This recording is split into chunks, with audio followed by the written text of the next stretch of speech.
مجھ سے بہت سے لوگ ملنے کے لیے آتے ہیں، میں سب سے زیادہ متاثر پتہ ہے کس سے ہوتا ہوں؟ جب کوئی آتا ہے نا کہ 7 مہینے کی جماعت میں نکلا ہوا ہوں، 1 سال کی جماعت میں نکلا ہوا ہوں، تو دل باغ باغ ہو جاتا ہے، جس کو کہتے ہیں گارڈن گارڈن ہو جاتا ہے۔ آج کل اردو میں تو آج کل ہو نہیں رہا نا، جو بھی ہو رہا ہے انگلش میں ہی ہو رہا ہے، تو ان کو دیکھ کے دل گارڈن گارڈن ہو جاتا ہے۔ وجہ اس کی ہے کہ سفر کی ٹینشن میں جانتا ہوں کتنی ہوتی ہے۔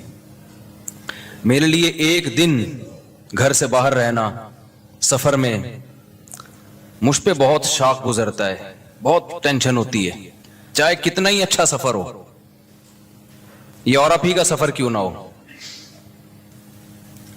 وہ میری ایک تقریر بڑی مشہور ہو گئی، میں یورپ گیا تھا 1 مہینے کے لیے، 15 دن میں آ گیا، تو بڑی مشہور ہو گئی۔ لوگ تو جاتے ہیں کہ یورپ جا رہے ہیں 15 دن کے لیے جائیں گے تو 6 مہینے تک نہیں آنے کا دل چاہتا ان کا۔ تو جاتا ہوں، ٹریولنگ بہت کرتا ہوں، لیکن حقیقت یہ ہے کہ جو انسان کو گھر میں سکون ہوتا ہے اپنے جگہ پہ، کیونکہ ایک روٹین ہوتی ہے انسان کی، سفر میں وہ ساری روٹین آؤٹ ہو جاتی ہے، نیند بھی خراب۔ تو سفر ایک بہرحال ایک ٹینشن ہے۔ ہاں، جو گھر سے بیزار ہو اس کو سفر میں مزہ آتا ہے، بھاگنے کا موقع مل گیا۔ تو کیوں بیزار ہے بھائی تو گھر کے اندر؟ کیا پرابلم کیا ہے تیرے گھر میں، مسئلہ کیا ہے جو تو گھر سے بیزار ہے؟ اچھا، بعض دفعہ مجھے پتا ہوتا ہے سفر میں ٹینشن ہوگی، پھر بھی سفر کیوں کرتا ہوں میں؟ ٹینشن اٹھاؤ نا تو پھر گھر کی قدر اور زیادہ بڑھ جاتی ہے۔ تو اس لیے مجھے جب پتا چلتا ہے نا 7 مہینے کی جماعت میں نکلا ہوا ہے، 1 سال کے لیے نکلا ہوا ہے، چلے کے لیے نکلا ہوا ہے، تو بھائی تیرا بڑا حوصلہ ہے یار، اللہ کے لیے اپنے گھر کو چھوڑ دینا۔ جبکہ تبلیغ کے سفر میں تو کوئی انٹرٹینمنٹ ہے ہی نہیں،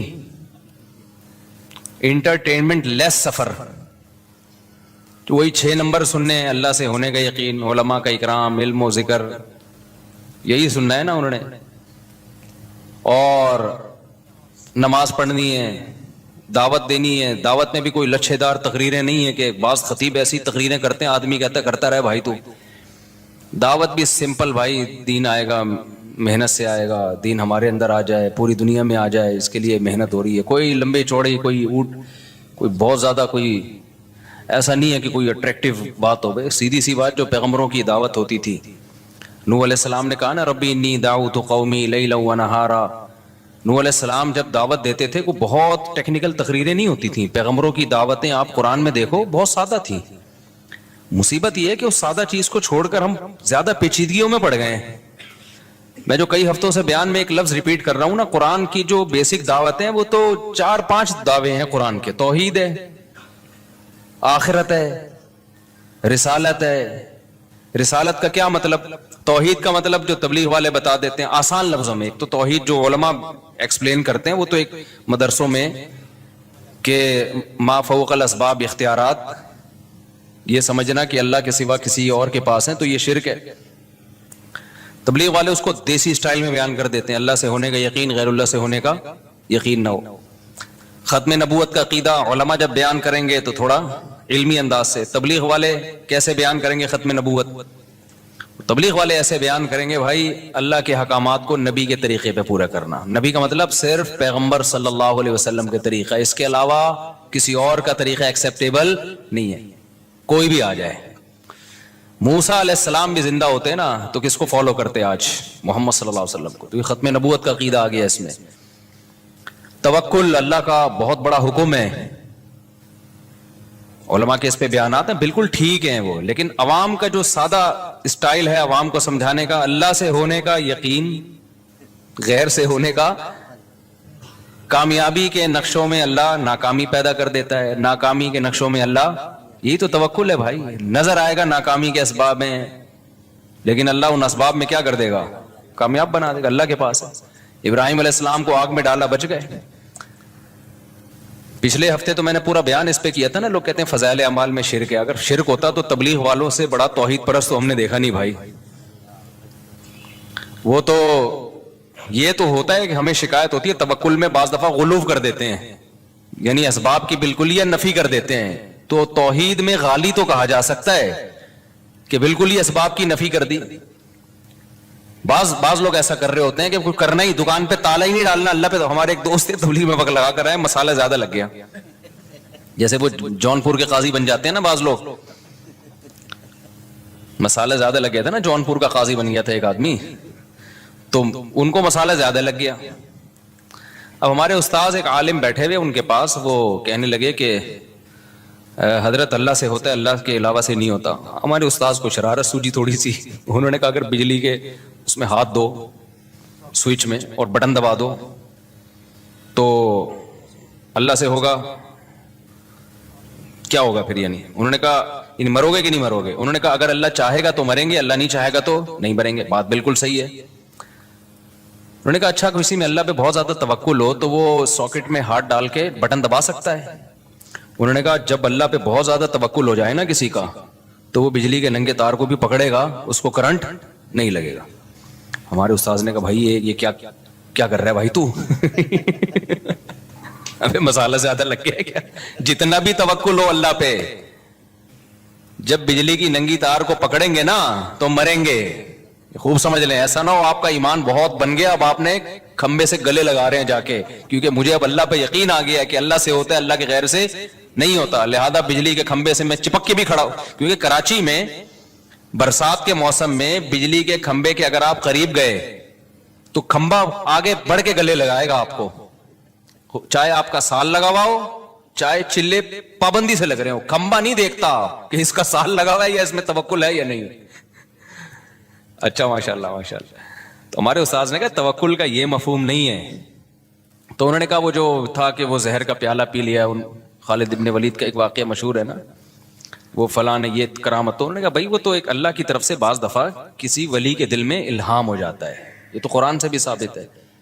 اس الہام اتنا یقینی ہوتا ہے کہ اس ولی اللہ کو پتا ہوتا ہے میں یہ کام کر لوں گا تو مجھے نقصان نہیں ہوگا. تو اگر ایسا الہام کسی کو ہو گیا اور اس کو یقین ہو گیا تو پھر وہ اللہ پہ توکل پہ کر لیتا ہے. لیکن نارملی اس کا توکل سے تعلق ہی نہیں ہے. جیسے ایسے واقعات ہیں نا, کڑھائی میں ہاتھ ڈال دیا, تو ایسے واقعات ہوتے رہے ہیں, کچھ نہیں جلے. تو یہ اس کی اجازت نہیں ہے کہ آپ کا اللہ پہ بہت توکل ہے تو آپ نے پتا چلا جی کڑھائی میں ہاتھ ڈال دیا کہ مجھے چونکہ اللہ سے ہونے کا یقین ہے لہذا میں ہاتھ ڈالوں گا کڑھائی میں. تو نہیں, جتنا بھی اللہ سے ہونے کا یقین ہو کڑھائی جلائے گی آپ کو, کیونکہ اللہ سے ہونے کا یقین کا مطلب یہ تھوڑی کہ کڑھائی جلائے گی نہیں. اللہ کہے گا مجھ سے ہوتا ہے تو کڑھائی جلائے گی تو میرے آرڈر سے جلائے گی نا. اس میں ایسی کون سی بات ہے؟ جو ہم تکے بناتے ہیں کوئلے پہ تو اس میں گوشت رکھیں تو بھی تکا بنے گا, انسان کو پرو دیں تو بھی کیا بنے گا؟ تکا ہی بنے گا اس کا. تو ابراہیم علیہ السلام کو جو اللہ نے بچا لیا وہ تو اللہ نے معجزاتی طور پہ بچا لیا. ان کے پاس تو بچنے کا آپشن ہی نہیں تھا نا. ابراہیم علیہ السلام اپنی مرضی سے تھوڑی جا رہے تھے آگ میں, لیکن اپنی مرضی سے آگ میں چھلانگ لگانا اس نیت کے ساتھ کہ اللہ بچا لے گا, خودکشی کا گناہ ہوگا. اگر چھلانگ لگا لی تو مرو گے اور خودکشی کا گناہ ہوگا. ہاں اگر اللہ نے کسی کے دل میں الہام کر دیا اور اتنا قوی الہام کہ جیسے حضرت مریم پیغمبر نہیں تھیں, اللہ کی ولی تھیں, لیکن جبریل جب انسانی شکل میں آئے تو ان کو اشکال ہوا, لیکن جب انہوں نے بتایا کہ میں جبریل ہوں تو حضرت مریم کے دل میں اللہ نے القاء کر دیا کہ یہ سچ کہہ رہے ہیں, یہ فرشتے ہیں, یہ انسان نہیں ہے. تو یہ اللہ اور بندے کا معاملہ ہے, لیکن دوسرے کے لیے پھر بھی وہ حجت نہیں ہے. تو خیر میں جلدی سے بات کو سمیٹوں تو قرآن کے جو چند مخصوص احکامات ہیں نا بہت سادہ ہیں. تو مولانا الیاس رحمۃ اللہ علیہ کا کمال یہ ہے کہ انہوں نے دعوت اور تبلیغ کو بہت آسان اور سادہ بنا کے پیش کیا کہ گاؤں دیہات کا آدمی جس کو الف بے بھی نہیں آتی اس کو بھی سمجھ میں آئے, اس کو بھی پتا چل جائے کہ مجھے بننا کیا ہے. اور یہی پیغمبروں کا طریقہ تھا. آپ دیکھ لیں نوح علیہ السلام کیا کہتے ہیں, ربی انی دعوت قومی لیلا ونہارا, اے اللہ میں نے دن اور رات اپنی قوم کو پکارا, فلم یزدہم دعائی الا فرارا. آگے وانی کلما دعوتہم لتغفر لہم جعلوا اصابعہم فی آذانہم واستغشوا ثیابہم واصروا واستکبروا استکبارا. واستکبروا استکبارا آگے کیا ہے, ثم انی دعوتہم جہارا, ثم انی دعوتہم جہارا. آگے کیا ہے, حالانکہ میں فجر میں روز پڑھ رہا ہوتا ہوں یہ, اعلنت لہم واسررت لہم فقلت استغفروا ربکم انہ کان غفارا یرسل السماء علیکم مدرارا ویمددکم باموال وبنین ویجعل لکم جنات ویجعل لکم انہارا ما لکم لا ترجون للہ وقارا وقد خلقکم اطوارا. یہاں سے دعوت کی دلیل شروع ہو رہی ہے کہ بھئی تم اس اللہ کو کیوں نہیں مانتے جس نے تمہیں مختلف مرحلوں میں پیدا کیا ہے. پہلے مٹی، پھر منی کا قطرہ بن گئے منی، پھر ماں کے پیٹ میں جا کے جمع ہوا خون بن گئے. یہ کیسے تغیرات ہیں؟ کوئی میچنگ نہیں ہے مٹی میں اور اسپم میں، کوئی میچنگ ہے؟ اب سائنسدان تو بیٹھ کے وہ کچھ نہ کچھ کرتا رہے گا بیٹھ کے، لیکن جس کو اللہ پہ ایمان لانا ہے نا اس کے لیے اتنی دلیل کافی ہے. یار کیا سافٹ ویئر انسٹال کیے ہیں مٹی کے اندر کہ جب وہ ماں باپ مٹی سے بنی ہوئی خوراک کھاتے ہیں تو اس کے اسپم بننا شروع ہو جاتے ہیں. عجیب چیز بن رہی ہے بالکل. اور وہی اسپم ماں کے رحم میں جاتے ہیں تو وہ بلڈ میں چینج ہو جاتا ہے. چلو یار یہ اتفاق ہو رہے تھے، اتفاق سے ہونے والی چیزوں کے رزلٹ اتنے خوبصورت نہیں ہوتے کہ وسیم بھائی پیدا ہو رہے ہیں، غفار بھائی پیدا ہو رہے ہیں، سبکتگین پیدا ہو رہا ہے. یہ رزلٹ کیا آ رہا ہے؟ یہ جو اتفاق ہے نا، آپ کو پتہ ہے نا، جو ابھی میں پھر میں ایتھیزم کے خلاف تقریر شروع کر دیتا ہوں. میرا یہ ٹاپک نہیں، لیکن تھوڑا سا بولنا پڑے گا مجھے کہ جب تک اللہ دماغ میں بیٹھے گا نہیں کھوپڑی میں بات آئے گی نہیں. یہ جو کہتے ہیں نا لا آف چانس، تو چانس ہی اردو میں ہم کہتے ہیں، فی الحال میں چانس ہی کہہ دیتا ہوں. اب جیسے ایک صاحب مجھے کہنے لگے وہ ہم تو جنوری کہتے ہیں نا بھائی، فروری جنوری، ہماری زبان سے فروری آسانی سے نکل جاتا ہے.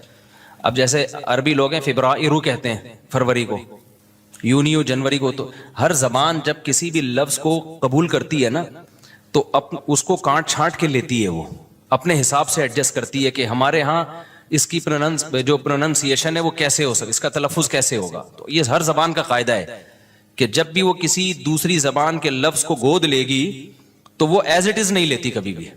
وہ اپنے حساب سے کیا کرتی ہے، اس میں قط و برید کرنے کے بعد نا اس کو کاٹ چھانٹ کے وہ لے کر آتی ہے. تو پھر وہ دوسری زبان میں جا کے، جیسے پیٹرول ہے، اب میں نے پیٹرول ڈلوانا تھا، میں نے کہا بھائی اتنے لیٹر پیٹرول ڈال. دیکھنا مجھ سے پیٹرول ہوتا ہے، پیٹرول نہیں ہوتا. اب میں نے کہا ہم لوگ کیا، یہ دیکھ یہ پیٹرول ہوتا ہے، یہ دیکھ رہا ہے یہ پیٹرول ہے.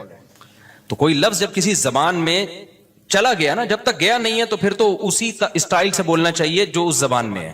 لیکن جب آپ کی زبان نے اس کو ایکسپٹ کر لیا اور اپنی زبان کا حصہ بنا دیا تو پھر آپ کی اہل زبان جس طرح سے بول رہے ہیں اس طرح بولنے میں کوئی حرج نہیں ہے. خیر، تو ایک ہے لا آف چانس، اتفاق سے چیزوں کا وجود میں آنا.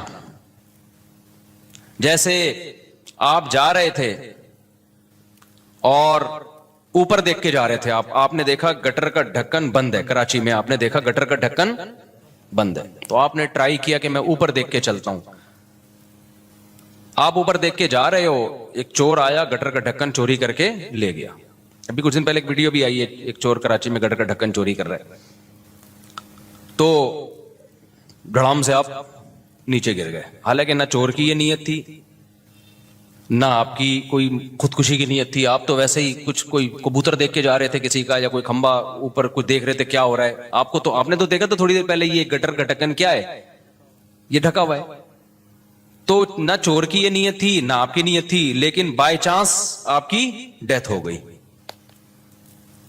آپ گر گئے. ہوتا ہے نا یار، یہ اتفاق سے، کیا کہتے ہیں بھائی، یہ کیا ہو گیا، یہ اتفاق سے ایسا ہو گیا، اتفاق سے ایسا ہو گیا. یہ بہت مشہور لفظ ہے، یا حسن اتفاق دیکھیے کہ آپ کا تذکرہ چل رہا تھا اور آپ ہی سامنے آ گیا. میرے ساتھ تو ایسا بہت ہوتا ہے، لوگ بیان سن رہے ہوتے ہیں میرا، میں سامنے سے گزر جاتا ہوں، یوں کر کے دیکھ رہے ہوتے ہیں، کہہ رہے ہیں بھائی حسن اتفاق ہے، بھائی آپ کا بیان سننے تھے، بندہ سامنے کھڑا ہوا ہے، اپنے آپ کو یوں کر کے مار رہے ہوتے ہیں کہ سو تو نہیں رہے، نیند تو نہیں، خواب تو نہیں دیکھ رہے. تو یہ اتفاقات دنیا میں ہوتے رہتے ہیں. تو اگر یہ کائنات خود سے بنی ہے میرے بھائی، اتفاق سے بنی ہوگی. تو پتہ ہے آپ کو ایک سائنسدان کیا کہتا ہے، فرانس کا ایک سائنٹسٹ ہے، وہ یہ کہتا ہے کہ اگر ہماری جیب میں 10 سکے ہوں نا، 10 سکے، یہ مثال بہت خاندانی ہے، اس کو سمجھو اچھی طریقے سے. میں نے اپنی جیب میں پرچیاں ڈالیں 10، ایک پہ لکھا 1، دوسری پہ لکھا 2، تیسری پہ لکھا بولو 3، چوتھی پہ لکھا، یہ سائنٹسٹ کا نام بھی میرے ذہن سے نکل گیا، چارلس گوئے کر کے آ رہا ہے آخر میں، کچھ بیچ کا مجھے وہ بڑی مشکل، اس کی بہت ہی مشکل سے نکلتا نہیں منہ سے میرے، وہ بہت مشکل لفظ ہے وہ. تو کبھی انشاءاللہ وہ کتاب سامنے رکھ کے نا، اس کا نام میں انشاءاللہ آپ کو بتا دوں گا، خود ہی پڑھ لو کیا لکھا ہوا ہے یہ. تو اس نے ایک بڑی زبردست مثال دی ہے کہ آپ ایک پرچے پہ لکھیں 1، دوسری پہ لکھیں 2، تیسری پہ لکھیں 3، اس طرح 10، اور جیب میں ڈال دیں وہ پرچیاں. جب آپ ایک ہاتھ ڈال کے ایک پرچی نکالیں گے تو اس کا کتنا امکان ہے کہ پہلے نمبر والی 1 والی ہی نکلے؟ مکس بھی کر دیا آپ نے بھائی، 100-200 دفعہ شاید یہ عمل دہرائیں یا 50 دفعہ یا 10 دفعہ، تو 10 دفعہ میں یہ ہو سکتا ہے ایک دفعہ ایسا ہو جائے کہ نمبر 1 والی نکل آئے پرچی. ایسا ہی ہے نا؟ ایسا تو بہت ہی کم چانس ہے اس کا کہ آپ نے ہاتھ ڈالا اور پہلی پرچی نکلی. ہے چانس لیکن بہت کم.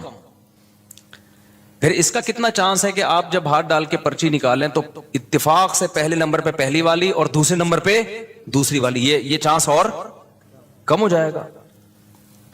تو اس طرح پہلے نمبر پہ پہلے والی نکلے، دوسرے نمبر پہ دوسری والی نکلے، تیسرے نمبر پہ تیسری والی نکلے، اس کا اور کم چانس ہوگا.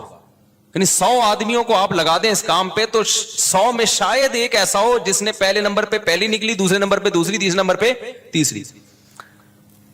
اب اگر آپ یہ چاہتے ہیں کہ پہلے نمبر پہ پہلی نکلے اتفاق سے، دوسرے نمبر پہ دوسری، تیسرے نمبر پہ تیسری، چوتھے نمبر پہ چوتھی، پانچویں نمبر پہ پانچویں، چوتھی پہ ایک مجھے یاد آیا، ابھی میں جہاز میں آ رہا ہوں، ایئر ہوسٹس نے مجھے دیکھا نا، ایک بندے نے مجھے ساتھ بیٹھے ہوئے دوست نے بتایا، ایئر ہوسٹس سے جیسی میرے پہ نظر پڑی نا، دوسرے بندے سے کہہ رہی ہے اشارہ کر کے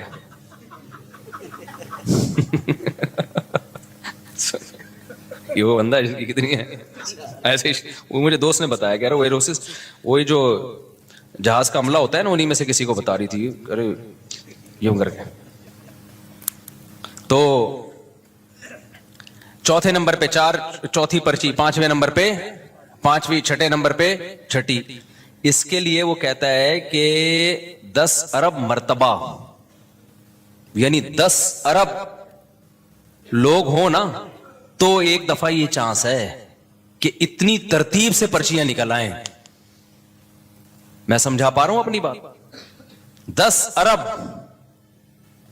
کیونکہ ہر دفعہ ایک ایک پرچی کے آنے سے بھی امکان ہزاروں گنا کم ہوتا چلا جائے گا. یعنی ہو سکتا ہے کہ 9 اکٹھی 9 نکل آئے، 10ویں نہ نکلے، دوبارہ 1 یا 2 نکل آئے، تو آپ 10 ارب مرتبہ یعنی 10 ارب لوگوں کو کھڑا کریں اور سب کے ساتھ یہ پروسیس ہو، شاید ایک اس میں کامیاب ہو جائے. یہ لا آف چانس کے تحت. اور اس نے پھر آگے، یہ غیر مسلم سائنٹسٹ کی بات کر رہا ہوں، اس نے آگے یہ لکھا ہے کہ جو سیل ہے نا جس سے انسان بنتا ہے یا پودے بنتے ہیں، یہ جو ایک اکائی ہے سیل، یہ سیل بھی پورا نہیں، اس کا ایک مالیکیول، اس کے لیے کم سے کم ایک کے آگے آپ 160 صفر لگا دیں، اربوں خربوں بن جائے گا نا. 160 صفر. ابے نہیں سمجھ میں آ رہا آپ کے میں کیا کہہ رہا ہوں. 160 صفر کا مطلب پتہ ہے کیا ہوتا ہے؟ جب ایک صفر اکائی، دہائی، سینکڑا، ہزار، 10,000، لاکھ، 10 لاکھ، کروڑ، 10 کروڑ، ارب، 10 ارب، خرب، 10 خرب، آگے پتہ نہیں، مجھے تو آتی نہیں گنتی. تو 160 صفر لگانے پڑیں گے. ایک سیل اگر اتفاق سے وجود میں آئے تو کائنات کی عمر اتنی ہو، 160 صفر لگا دیں تو شاید ایک سیل وجود میں، یعنی اتفاق سے ہوائیں اڑیں، اور ہوا بھی کہاں تھی، روٹیشن کر کے ایک سیل وجود میں آ جائے. ایک اکائی جو پودے اور انسان کی جو بھی جاندار چیزیں ان کی ایک بنیادی اکائی. میں سمجھا پا رہا ہوں اپنی بات؟ جبکہ کائنات کی عمر خود سائنسدانوں کے مطابق اتنی ہے ہی نہیں، زمین کی عمر بھی نہیں ہے اتنی. زمین تو بہت زیادہ 4 ارب 5 ارب سال، مختلف جو رپورٹیں پیش کی جاتی ہیں 4 ارب سال پرانی، جبکہ یہ سیل جو وجود میں آئے زمین میں وجود میں آیا ہے، یہ کہیں اور تھوڑی وجود میں آیا ہے. تو اتنی اس زمین کی عمر نہیں ہے جتنی لا آف چانس کے تحت آپ یہ فرض کر لو کہ ایک سیل آٹومیٹیکلی خود بخود اتفاق سے وجود میں آ گیا ہو. آگے ایک سیل وجود میں آنے کے بعد پھر یہ جو اس نے ارتقا کیا ڈاروین کے مطابق، وہ ارتقا بھی تو اتفاقی ہے نا، اس کے لیے تو اربوں خربوں اور چاہیے، اور اربوں خربوں سال چاہیے، کیونکہ پھر وہ صرف ایک سیل تھوڑی، انسان ایک سیل کو تھوڑی کہتے ہیں، وہ سیل گرو کر رہا ہے، اس میں آنکھ بن رہی ہے، ناک بن رہی ہے، کان بن رہے ہیں، دل بن رہا ہے، دماغ بن رہا ہے، زبان بن رہی ہے، گردے، پھیپھڑے، کلیجی، گھٹنے، یہ سارے پروسیس سے اتفاق سے ہو رہی ہے. ظاہر ہے اس میں بہت سارے ضائع ہو گئے ہوں گے نا، سیل خربوں ضائع ہوئے ہوں گے، ایک نے ارتقا کر کے ایوالو کر کے اگلے سٹیپ تک پہنچا ہوگا. ایسا ہی ہوگا نا. اب جو خود بخود ہو رہا ہے تو ایسے ہی خود بخود تو پھر ایسے ہی ہو رہا ہوتا ہے نا. ایک سیل جو ہے وہ ترقی کرتے کرتے تھوڑا سا ایڈوانس ہو گیا اور پھر مختلف شکلوں میں وہ